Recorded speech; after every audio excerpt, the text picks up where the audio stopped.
Welcome to the Jefferson Business Journal. Today we're profiling Anderson Machining of Jefferson.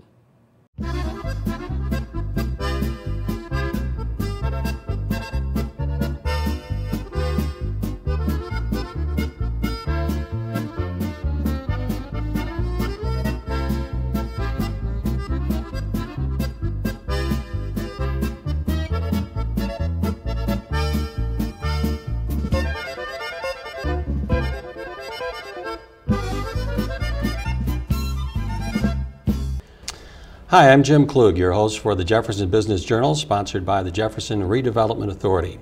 Today we'll be profiling Anderson Machining, located at 211 Collins Road in the city of Jefferson. And with me is Eric Anderson from Anderson Machining, their facility here in Jefferson. Welcome to the program today. Thanks for having me. Tell us a little bit about what you do at Anderson Machining. I'm the operations manager in charge of all production areas, maintenance, quality assurance. Okay. Tell us a little bit about the history of Anderson Machining. How did it get started? Well, we're a family business. My mother and father started the company in 1980. They started in the back of our house, ironically, in Fort Atkinson. My father had been working for someone who was a competitor and felt he could do it better. He's got a background that goes back to 1960 in machining. And so he started making parts for, I believe it was Xerox, in the back of our house, and that grew into a couple machines in the old Crepaco building in Fort Atkinson. And we added a couple of newer machines, and one of which was too big to fit there, and that's how we wound up in Jefferson. Okay, now with Anderson being a family-owned business, how does that make your company a little bit different than others? I think in a family business, people tend to do a little more in management and other areas, so where you'd have a hard time expecting people to be as cross-functional as we are in a more structured or layered management scheme. And we use technology, ERP systems, computerized systems to keep our management structure pretty flat. So there's not a lot of us running around, and we can be pretty honest with each other about how things are going. And I think that makes for a faster reacting company. When did you start your operations here in Jefferson? 1982, I believe. And why does Jefferson make a good location for your business? 40 miles to Milwaukee, 40 miles to Madison, 90 miles to Chicago. It's very central. The quality of life here, for the cost of life here, is excellent. You have a semi-rural area with access to large cities. And the attendant freedom that living in a small area gives you as a person. Okay, tell us a little bit about what services you provide through Anderson Machining. Well, primarily we're a precision machining facility, so most of what we do is precision machining, either high production or low volume. We also do some assembly, some inspection, and we do assist our customers in DFMA, design for manufacturability. But primarily precision machining. Okay, who are some of your customers? Our biggest customer is Harley-Davidson. We do a lot of work in the hydraulic industry for some major companies like Hydroforce down in Lincolnshire, Illinois. Thomas Magnet, which is a German company. Seals for Fristam Seals, parts for a company that's kind of a partner of ours, Thermal Spray Technologies. So those are our bigger customers. We have a lot of customers that are smaller, but by far those are the biggest. Are most of your customers in the United States, or do you do international as well? One of our bigger customers is from Germany, and some of our product finds its way to Europe. We also do some work for Daimler from Germany, so we're finding that the Germans are kind of forward-thinking, and if they sell it here, they'd like to build it here. But now we're kind of drifting parts back to Germany as well. Okay, tell us, what are some of the parts that Anderson makes for other companies that people would recognize? Well, every Harley that goes by, the transmission wouldn't shift if it wasn't for us. We make all their shifter forks, oil pans, we make oil pumps for them, we make frame parts for their Dynaglide platform. Anytime you see a combine go by, a John Deere combine, we make the manifolds that control the hydraulics. So those are a couple of the more obvious ones you'd see around here. Okay. Can you tell us a little bit about how the machining industry has changed from maybe a technology standpoint and competition standpoint throughout the years? Sure. When I started, I ran a drill press. radial arm drill press, a big old-looking thing that threw chips everywhere, and you had to do everything.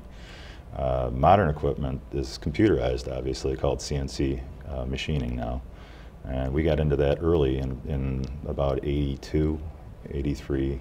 We started to be more of a CNC facility, and so what changed was, instead of guys having to have the technical skill to turn the wheels and make parts correctly for the print, you now had a program to run, and you made a lot of parts faster, and you had to find ways to make sure you made them correct when you were making them faster. And as it's progressed over the last decade or so, you see more of the integration of Windows-type PC functions to control the machines. The machines are getting ever faster and stronger and ever more flexible. Quite honestly, they're outrunning the tooling that they run. So the next step, I think, is going to be that the cutting tools that we use are going to take another step forward. Okay. We're going to take a break now and take a little tour of Anderson Machining on the Collins Road location here in Jefferson. Be back in just a little bit. Welcome to Anderson Machining Service. We're a machine shop in Jefferson, Wisconsin. We're a lean manufacturer. Everything kind of starts back here in the warehouse. We get in a lot of material. It's either bar stock or castings and forgings, and this is where we get it prepared to take to the floor.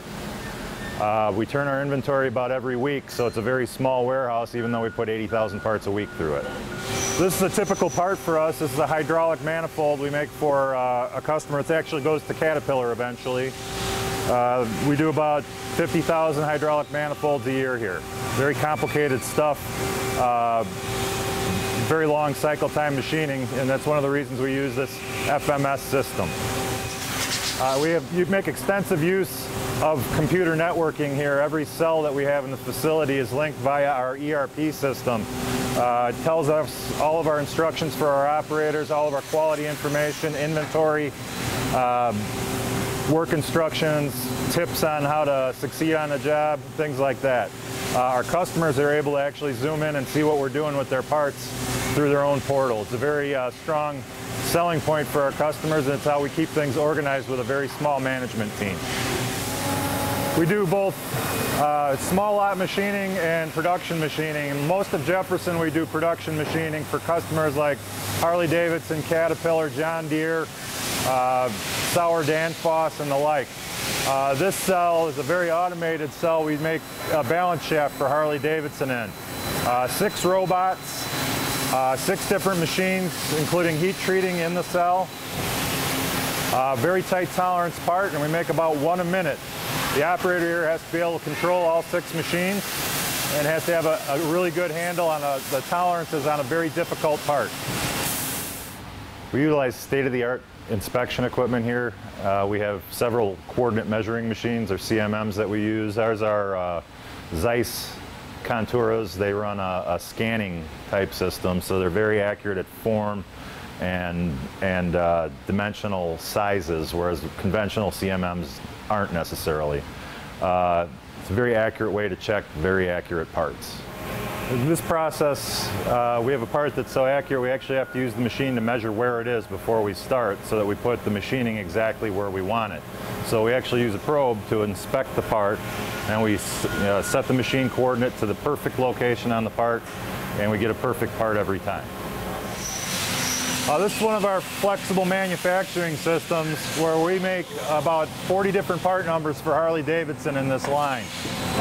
We make parts that go all the way back to the 50s for repair parts, as well as production components on this line. So the line is full of fixtures that we actually make in-house as well. The operator loads whatever fixture is scheduled, and it goes to one of the 3 machining centers in the cell, which knows what fixture it is, puts the correct tools in place, and machines the part. So some days we'll run just 6 or 7 different parts, some days we'll run 20. And we do this on very short notice because the customer doesn't want to hold any inventory. And we don't want them to have to either. This is a hydraulic manifold that we make for a customer called HydroForce. This eventually will go on a John Deere combine. We make literally hundreds of these a month. Very complicated tight tolerance manifold. This is a a shop-hardened coordinate measuring machine we use to measure them with. So here we're loading a fixture to run more hydraulic manifolds. This is for a company called Thomas Magnet out of Germany. These go to Caterpillar to go on the mini backhoe. We use vise towers, and we run 4 or 8 parts at a time, depending on how big they are.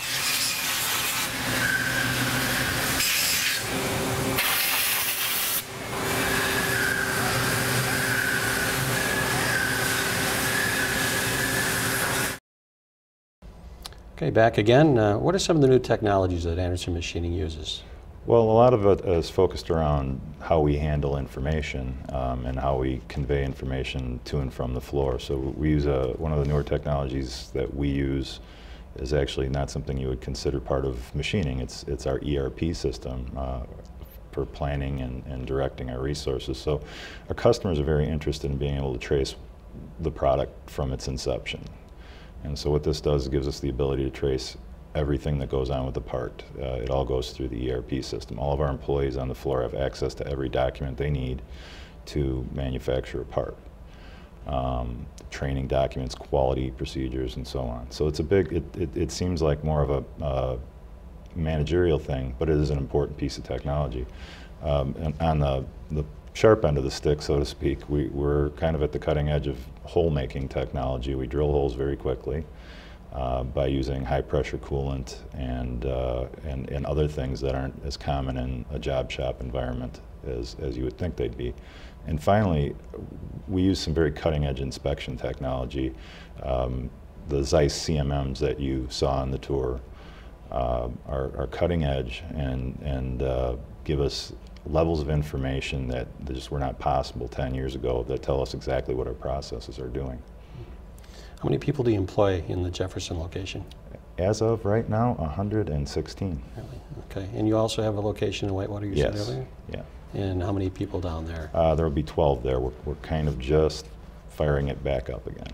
Okay. And what type of jobs are there at the production facility here in Jefferson? Well, on the floor, we have everything from material handling and truck driving to CNC machinists. We do some assembly work.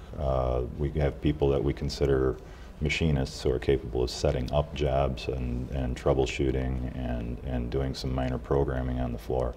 We have operators who manage the systems on the floor, and there's a lot of automation, as you saw, so there's a lot to manage. So it's not, I think often people think that factory work has somewhat of a stigma. You didn't go to college, you wound up in a factory. Well, there's a good way to make a lot of money, and there are no dummies running around in Anderson Machining Service. You couldn't be. Okay, if somebody wanted to, say, work for you at Anderson Machining, what sort of training or experience is necessary for something like that? A good work history and good math skills are the starting point. If you have history in the industry, that's helpful, but we don't run into a lot of applicants who have history in the industry, so we train a lot of people. So we're looking for a good work ethic, we're looking for good math skills, good communication skills, computer skills. Computer literacy is key. And from there we can work them up through a series of jobs that we have that are very good training jobs. And what do you see for the future developments for Anderson? Do you have anything down the road here you're looking to try to accomplish? Well, we're going to continue to grow. We're going to continue to bring people in. One of the things that we have going for us is we have a very long relationship with several of our customers. And that's given us a good foundation of continuous work to work on, and we're making a very serious effort right now to grow.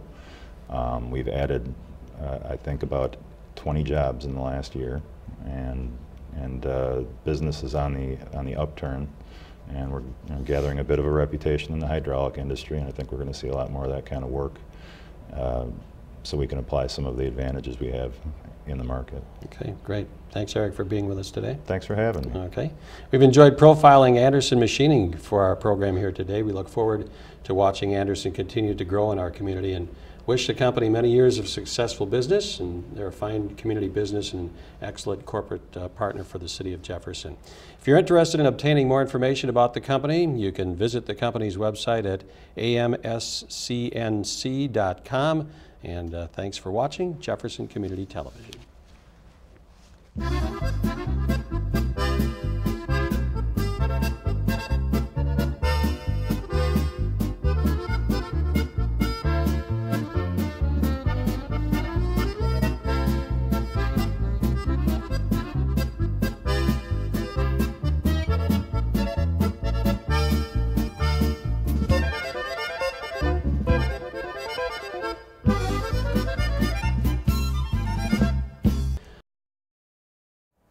Hello, I'm Dale Opperman, Mayor of the City of Jefferson. With me are Alderman Bill Brandel, he's the chairperson of the Jefferson Redevelopment Authority, and Tim Freitag, our city administrator and the executive director of the Jefferson Redevelopment Authority. The three of us are the main point of contact for all economic development activity in the city of Jefferson. The Jefferson Redevelopment Authority was created in 2007 to assist the city with economic development and to foster business success. The Redevelopment Authority is composed of 7 members, 5 citizen or business members, and 2 alderperson representatives. The city administrator serves as the executive director of the authority. The Redevelopment Authority assumes a leading role when it comes to business relocation, business expansion, and business retention. It's also involved in revitalizing the Rock and Crawfish River waterfronts, as well as the community's historic central business district. The RDA has developed a number of programs to further and enhance the economic vitality and progress of the community. With the assistance of the Jefferson Chamber of Commerce and the Jefferson County Economic Development Consortium, the RDA plays a pivotal role in the community's business expansion and economic well-being. Today, over 300 businesses employing 4,000 people are located in the city of Jefferson. Jefferson is home to everything from small family-owned and operated businesses to large international companies. This diversity provides an ideal variety that strengthens its robust industrial and commercial base.